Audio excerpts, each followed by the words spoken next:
അല്ല തുടങ്ങണ്ടേ? ഇരുട്ടത് ആള് മാറി പോകണ്ട, ശരിക്കും നോക്കി വെച്ചോ. ഞാനാ വേലായിട്ട്.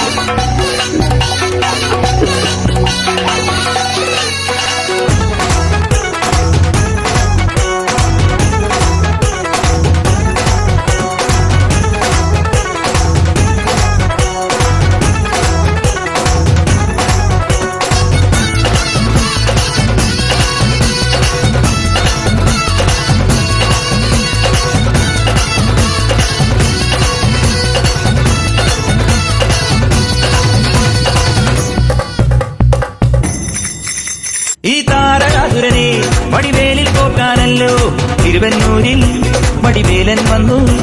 ഈ ശൂരപത്മന്റെ ശൗര്യമടക്കാനല്ലോ സേനാപതിയായി തിരുമുരുകൻ വന്നു. പടിയാറും